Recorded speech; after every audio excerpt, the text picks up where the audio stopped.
Hey, y'all need a break? Listen to these stories from r/EntitledParents. Even after physically assaulting me and my brother our entire childhood, our father is now pressing charges against us. Trigger warning: mental illness, physical and emotional abuse. So for some background info, I'm in my early 20s and my brother is 16. Our parents got divorced in 2014 after many years of physical and emotional abuse. For example, he used to hit me, pull me up by the hair and kick me in the stomach or the head. He locked me up for hours on end. I still can't be in closed rooms or elevators. He threatened to kill us multiple times.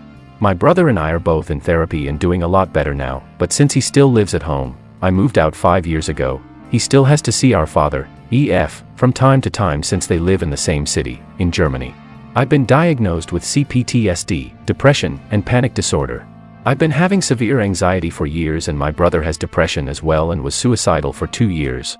EF still continues to send us mails and letters to my brother. He doesn't know where I live so he can't send me letters. I've blocked him everywhere, but his mails still get in my spam folder. He wants to get in contact with us even though we don't want to.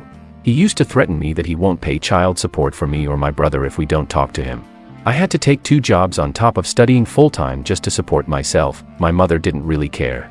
My mother decided to press charges against my father last year. Yes, last year. Not when it happened, not shortly after, last year. We don't get along well. But this isn't about her. Now EF decided to threaten my mother's new boyfriend, because he wanted him out of the house which EF and my mother purchased together. She pays EF a certain amount each month because he can't live there anymore. It's some kind of nutzingsense. So my mother got it in her head that we could win the case against EF, because my brother and I are both in therapy and our grandma could be a witness to the abuse. Well, in a nutshell, she got almost laughed out of the courtroom. The judge sided with EF because she didn't have any proof after all those years and EF won the case. Now EF decided he wants to get custody of my brother and continues to threaten me via email. I'm so done with this sorry excuse of a human being. But thanks to my mother, I will have to see him in court soon and I'm so stressed out about it. TLDR, even after years of physical and emotional abuse, my father still thinks that he's a good person to whom his children should talk. Now we're in the middle of a custody battle. Edit. I woke up to so many comments and messages with tips and suggestions and I'm so incredibly thankful to each and every one of you who took their time to read this post and left a message or a comment. I'm actually crying because I'm starting to feel a bit more hopeful right now that my brother and I may have a chance to kick his butt. Thank you all so much. I'll keep you guys updated throughout the process. My child is disabled, you have to let him sit at the bar. I, 19 female, am a hostess in a large chain of Mexican restaurants. I've hosted before at another restaurant, so I know what I'm doing and how to, generally, handle customers who are being rude. I have my fair share of entitlement stories. It's a Sunday. It's lunchtime. There's an NFL game on TV, and the TVs are only in the bar. We are on a wait, 15 to 30 minutes. Lobby is full, so is the atrium. We've been asking people to wait either outside or in their cars, taking phone numbers to call people back at. In walks EM with her son. Son is probably no older than 16. Kid looks like he has mental issues. All goes well until I ask her for her phone number. EM, well, why do you need that? It's private information. Me, ma'am, it's very crowded in here. We need you to wait outside or in your car. The number is so I can call you when a table opens up. EM, well, I'm parked in a handicapped spot. I need my husband to help me back out. I nod, and before I get the number, she walks away to the bar. Her husband walks in, and EM flags him down, shoots me the smuggest look, and says, "Take us off the list, we're sitting at the bar." Now, I live in a state where there are 2 places in a bar, the cocktail area, kid-friendly, and the actual bar, not kid-friendly. EM and her family are sitting in the bar, not the cocktail area. So, my petty self gets the bartender. I tell her, "Hey, see that lady over there? She was terribly rude, and her son is definitely underage. Could you card him?" Bartender grins, and says, "Oh yes, absolutely, she can do that." A few minutes later, the EM shrieks, "He's disabled. You have to let him sit here with us." Bartender calmly tells her there's cocktail seating for families with kids. But there's no room. Then she'll have to go to the hostess and get on the list. EM stomps over. "It's been 15 minutes. Get me a table." I have the pleasure of smiling at her and saying in my most pleasant customer service voice, "I'm sorry ma'am, but since you asked to be removed, you're no longer on the list. It'll be 30 minutes, can I get a name and a phone number?" The look of rage on her face fueled me all day as she stomped out, husband and son in tow. Edit, it was a Sunday, not a Friday. Not sporty, plus hostess on Sunday and Friday equals wrong dates. Edit 2. Geez, I turn off notifications and come back to this madness. Thank you kind internet strangers for the awards. Mom uses my locked private diary and only true safe space as her daily reading material. When I was a preteen, my mom gifted me a diary with a tiny lock and keys. I hid the keys, taped them in hidden places, and began using it almost immediately. I was a bookworm and loved reading and writing. I was also quite neglected as a child, so my diary was the only place I could express myself and feel heard. I'd read my last entries and that allowed me to reflect on my own thoughts and actions, and learn from past situations. It was honestly really great for my mental health. For a time, my mood and mental health improved. Time passed. I couldn't tell you how long. Probably a few months. Shortly after, I wrote an entry talking about my first wet dream, a few seconds of feet peeking out of bedsheets, nothing truly not safe for work. My mom got furious at me and confronted me, full on screaming. She sat me in the living room, as she towered over me, screaming at my face, asking me if I thought this was normal, that I was having depraved thoughts no child my age should have, for a preteen. Really? It was actually perfectly normal. That I had promised no sex before marriage when I was 5 years old and that this was clearly going against my word, that I was, etc. I tried to defend myself at first and protest, not understanding how she even knew about it, but she took out the unlocked diary as proof of my depravity, and my attempts at defending myself, it was just a dream, just fueled her anger more. I sat there silently crying, answering quietly whatever she wanted me to say to whatever she asked because nothing else would stop her escalation of screaming. I felt betrayed. My locked diary was my only safe place in that home. I was careful with what I wrote in my diary after that incident and set a few tests to check if I was still having my locked diary read without my knowledge or consent. I did this by writing about innocuous incidents in a way that could have sounded like it was more than it was, knowing it would prompt questions out of curiosity. Every time. It didn't take more than 2 days for the questions to come. Turns out, she'd hunt for my diary's keys and read it regularly. Needless to say, I stopped using my diary. My only breathing space had been turned against me. I significantly closed myself off from everyone. I felt if even my diary could betray me, then people even less. It was hard not writing. I no longer had an outlet for emotional or psychological relief. But I really couldn't trust anything anymore. After a week or two without any new entries, Mom asked why I had stopped using my diary. If I had dared, I'd have rolled my eyes and asked, "Why do you think?" But I knew better than to attract attention to myself and simply said I had lost interest in such a thing. Edit. Man, this community is amazing. The amount of support and encouragement is overwhelming and sweet. I really should mention that this was like 20 years ago for those who are concerned. I'm in a really good place now. I put more details in the comments, but I felt I should mention that it's old news here in the main post. My mom did this to both of my older siblings with their diaries.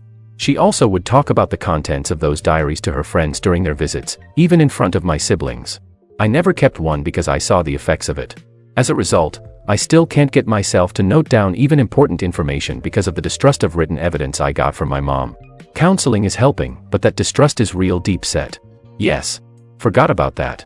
She'd talk about the content with her friends when she found something juicy. I still remember the laughter. So light and happy. Like it wasn't complete abuse. Takes a long time to get over that distrust. Glad you're doing counseling. I tried, but I couldn't trust even my therapist. LOL, it's that sad. What helped me was using the PAC model and doing self-therapy using that. Hope it helps. It made a big difference for me. Edit. Copy-pasted the article's content here for those of you who are having issues with the link. Late husband's estranged abusive parents are demanding access to my unborn son. I am a 30-year-old woman who lost my husband to cancer last year. We'd always wanted kids, so we had some of his sperm frozen for a later date. Sadly, he lost his battle and passed away. I am now in a place where I feel capable mentally of taking care of a child myself, and it was a success. I am expecting a little boy. My husband's parents somehow got wind of this and are constantly demanding that they be allowed in my son's life, as he will be the last part of their son. The thing is though, my husband had nothing to do with his parents. Growing up, they were emotionally abusive to him and he got out of there as soon as he could. He hadn't spoken to them in 10 years, and when it became clear things were taking a nosedive, he made sure I knew he didn't want them at the funeral. I do not think he'd want them in our son's life at all either, so I'm trying to respect his wishes, but family and friends are telling me I should give them a chance, that perhaps they have changed and how this could be a second chance for them. Perhaps it's cruel, but I don't want my son to be a guinea pig to trial run if they're better. Is it an a-hole move to not give them the chance to prove themselves and deny them contact with my son? My own parents have said how if the positions were reversed, it'd break their hearts to be kept from my child. They have suggested supervised visits, but I am against even that. I'm feeling under so much stress about this as they're constantly messaging my social media and I've had to block them, and they've even been coming to my home to try and convince me. Brother committed fraud, entitled stepmom tried to yell at me for it. Players here are, me, 43 female, entitled stepmom, and my half-brother, 27 male. Background, my half-brother is a drug addict and has stolen from pretty much everyone in the family. My dad and stepmom were separated and living in different states, and my brother lived with dad. I live in a different state. My dad is a holy roller, so most of my family is super conservative. I'm not at all conservative. Since my bro can't hold down a job, I paid for his cell phone so we have a way to contact him. Otherwise, he'd disappear and no one would hear from him for months at a time. He asked me if I could add his girlfriend to my plan. I said fine, but they needed to buy their own phones. I started the process. They were supposed to buy the phones and have them activated.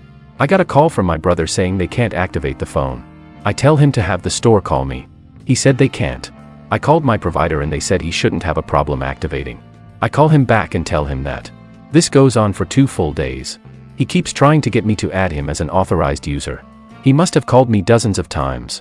I finally got sick of the calls and called my phone company and said add him as an authorized user, only to activate the phone, and then to immediately remove him. I specifically said he is not allowed to make any purchases. She assured me that this would be done. A few weeks later and I look at my phone bill. They charged 2 brand new iPhones, extra chargers, charging pads, cases, screen protectors, on my bill. I call the phone company, they said he was added, so there's nothing they can do. I call my brother and he laughed. I told him to take all that crap back right away. He said no. We argued. He got pissed and said now I'm not paying it back at all and that he hopes it tanks my credit. I told him, go F yourself in the butt with a spiked dildo, and hung up. 5 minutes later my stepmom calls me up and said I need to apologize to my brother for what I said. I laughed and said I'll apologize when he takes the phone back. She said he's not going to, he deserves it because of what I said. I'm a horrible sister, yada yada yada. She called me every name in the book. I told her I'd be pressing charges for fraud and she can go F herself in the butt with a spiked dildo, too. I called my phone company and raised hell. Luckily they took notes and someone saw the part about no purchases, so they reversed the charges for that. They immediately disconnected the lines and flagged the phones as stolen so they can't be used. My dad approached me about what I said, but surprisingly was not mad. He said he didn't approve of the language, but he approved of the message. My mom destroys an entitled father threatening to sue because he says she destroyed his daughter's wedding. This happened years ago, when my mom's catering business was still doing pretty well. It's turned into more of a food delivery business since the pandemic struck. So anyways, a client requests my mom to cater for her wedding, with a chocolate fondue and all that good stuff. So her employees go first, and when my mom and dad arrive at some ungodly hour of the morning, around 3 a.m. or something like that, she's surprised when she sees that little work has been done. The reason behind that is not employee incompetence, but the lights, they were out, and the client didn't mention that. My mom tried to open the lights, but even if she flicked the switch on, nothing. So, they got a bit of work done, but not a lot, so they waited for daybreak before they started with the rest.